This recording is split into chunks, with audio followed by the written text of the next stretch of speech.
Assalamualaikum warahmatullahi wabarakatuh. Adik-adik sahabat semuanya, kembali kita bertemu untuk membahas salah satu materi terkait dengan hama. Dalam hal ini kita akan belajar mengenai salah satu hama yang biasa menyerang kepada tanaman kubis-kubisan. Dalam hal ini tanaman bunga kol, di mana yang akan dibahas pada kesempatan adalah tentang hama krosi. Ulat krosi atau disebut juga dengan ulat krok itu nama latinnya adalah Crocidolomia binotalis Zeller. Crocidolomia binotalis Zeller atau disebut juga dengan Crocidolomia binotalis Zeller. Hama ini sangat luar biasa dalam melakukan penyerangan terhadap tanaman kita, terutama tanaman sayuran kubis-kubisan. Dia kalau tidak kita lakukan pengendalian secara optimal, maka bisa menyebabkan kerusakan secara masif ya.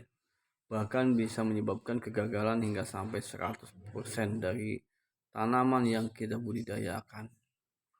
Ulat ini ketika bertelur, maka telurnya itu akan diletakkan oleh nengat atau kupu-kupu secara berkelompok dan berlapis-lapis sampai 2 sampai 3 lapis. Dengan rata-rata jumlah telur sebanyak 120 butir tiap kelompok dan akan menetas setelah 3 sampai 6 hari. Bayangkan kalau selama satu minggu ini kita tidak lakukan pengecekan, maka berapa jumlahnya coba ya. Ketika setiap kelompoknya itu ada 120 butir. Nah, larva yang baru menetas itu biasanya berwarna hitam kehijauan dan menyukai tempat-tempat yang agak gelap. Sementara larva dewasa umumnya itu berukuran 15 sampai 21 mili dengan memiliki corak berupa 3 garis putih membujur di bagian punggungnya. Lama stadium larva antara 11 sampai 17 hari. Nah, larva ini akan membentuk pupa di permukaan tanah. Pupa berwarna coklat kekuningan dan kemudian menjadi coklat gelap. Ukuran pupa umumnya sekitar 3 sampai 10 mili dan akan menetas setelah berumur 9 sampai 13 hari. Gejala serangan biasanya menyerang tanaman muda atau bagian pucuk ya sampai habis tidak tersisa. Jadi kalau sudah pucuknya habis, maka otomatis tanaman itu tidak akan membentuk bunga atau crop kalau untuk kubis. Kalau tanaman bunga kol itu tidak akan membentuk bunga.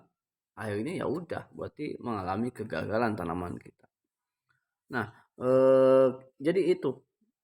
Kemudian tanaman pun biasanya juga merusak tanaman itu menjadi rusak dengan adanya kotoran yang masih menempel dari bekas ulat tersebut. Nah, biasanya ulat berada pada bagian bawah daun karena mereka memang cenderung tidak suka dengan cahaya. Dan jika kita ganggu dia agak malas ya untuk bergerak, diam aja. Nah, pada hari keempat dan kelima larva itu akan memakan daun dari bagian bawah dan akan menyebabkan kerusakan parah pada daun sebelum ulat bergerak pada pusat tanaman. Bagaimana kalau begitu pengendaliannya? Maka pengendalian untuk hama ini sama dengan hama yang lain itu bisa dilakukan dengan beberapa cara. Yang pertama adalah dengan cara secara fisik atau mekanis, yaitu dengan cara membuang secara langsung atau menangkap secara langsung hama tersebut atau menggunakan perangkap. Perangkapnya biasa itu menggunakan perangkap cahaya. Yang kedua secara kimia. Secara kimia itu ada dua, yaitu secara kimia yang unsur kimia berasal dari bahan nabati atau yang berasal dari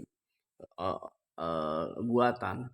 Kalau yang berbahan nabati itu bisa kita menggunakan akar tuba, kemudian daun pucuk tembakau, lengkuas yang kemudian disemprotkan pada daun, batang dan bagian yang belum terserang. Biasanya hama ini tidak suka dengan bau-bauan yang berasal dari daun-daunan tadi. Kalau menggunakan bahan kimia ini bisa menggunakan bahan aktif seperti Agrimek, Amcomek, Amek, Celebitin, Crespo, Demolis juga bisa dan lain sebagainya. Eh, kita juga bisa melakukan tindakan pencegahan atau preventif, di mana untuk menghindari eh, munculnya atau eh, menjadi sarang dari hama tersebut, maka kita lakukan sanitasi kebersihan kebun dengan membersihkan kebun dari bahan-bahan organik atau dari gulma-gulma yang bisa menjadi sarang tempat dari hama ini. Kemudian yang kedua adalah melakukan pola tanam, pengaturan jak tanam, ya, dimana jangan menanam dua jenis tanaman yang disukai memang oleh ulat crop, ya, secara berdekatan. Kemudian ketika di persemaian itu jangan membuat persemaian di tempat yang tidak terlindung atau mengurangi adanya naungan, karena hama ini memang tidak suka dengan cahaya. Eh, itu yang bisa kita lakukan dalam penanganan hama kos ini sebagaimana ulat protela. Maka dalam penanganannya harus dilakukan sedini mungkin, karena kalau telat itu akan menyebabkan kerusakan tanaman, ya, karena hama ini itu biasanya sangat senang dengan daun muda di pucuk. Jadi kalau pucuknya sudah kena, ya, itu akan fokusnya tidak akan terbentuk crop dan tidak akan terbentuk bunga kol. Jadi harus dilakukan sedini mungkin dan serutin mungkin. Jadi ke dalam penanaman bunga kol atau juga tanaman kubis-kubisan harus dilakukan pengecekan secara rutin. Eh, Jangan sampai telat. Kalau telat maka sayang tanaman kita akan mengalami gagal panen. Demikian, semoga bermanfaat. Assalamualaikum warahmatullahi wabarakatuh.